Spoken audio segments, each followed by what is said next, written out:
Let me tell you about one of history's most chilling and, frankly, bizarre unsolved crimes.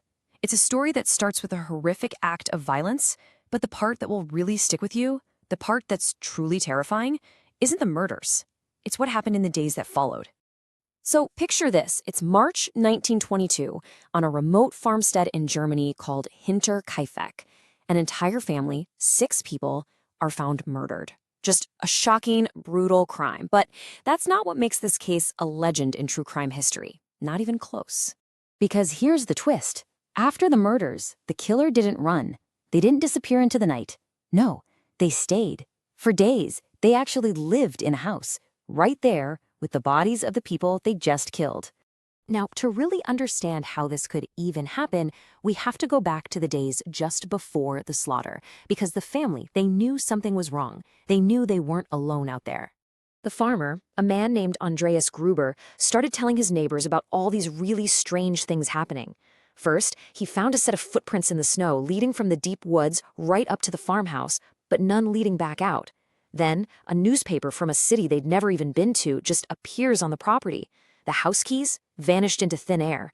And maybe the creepiest thing of all, he kept hearing noises from the attic and the barn, and he became totally convinced someone was living there, just hiding.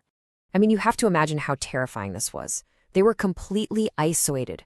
Andreas told people what was happening, he reported these things, but in this remote part of Bavaria, well, nobody came. They were left to face this phantom all by themselves. And then, on the last night of March, the phantom stopped hiding. All those strange occurrences, they exploded into an act of complete and total annihilation. The way the killer did it was just so methodical and chilling. It looks like the victims were tricked, lured into the barn one at a time, probably thinking they were just going to do a chore.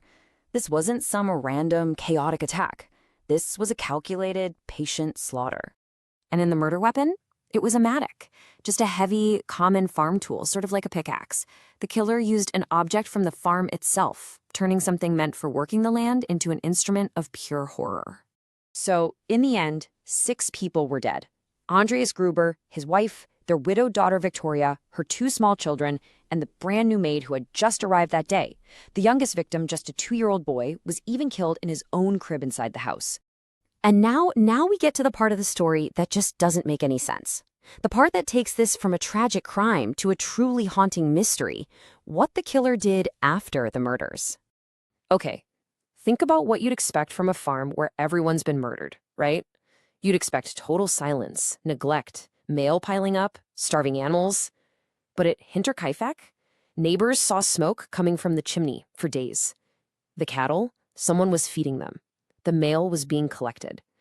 The killer was just going about the daily chores of the very people they had just murdered. They were living there. When the bodies were finally discovered days later, you can imagine the chaos. A huge investigation kicked off, but right from the beginning, it was just a mess. There was no clear motive, almost no evidence. It was baffling. And get this, over the decades, the police looked into more than 100 suspects. I mean, everyone was a suspect. There was Victoria's husband, Carl Gabriel, who was supposedly killed in World War I, but his body was never actually found. People wondered, did he come back? Then there was Lauren Schlittenbauer, a neighbor who'd had an affair with Victoria. But no matter who they looked at, every single lead just went completely cold. And that is the ultimate frustration of this whole story. After a century of theories, investigations, suspects, nobody was ever charged. The police officially closed the case. It remains completely unsolved, leaving behind nothing but questions. Which really leaves us with this final, deeply unsettling thought. I mean, it's one thing to imagine a murderer who kills and just runs away, but it's something else entirely to picture someone who stays, someone who feeds the animals and keeps the fire going, living calmly among the bodies. Who does that? Who tends the cattle of the dead? We may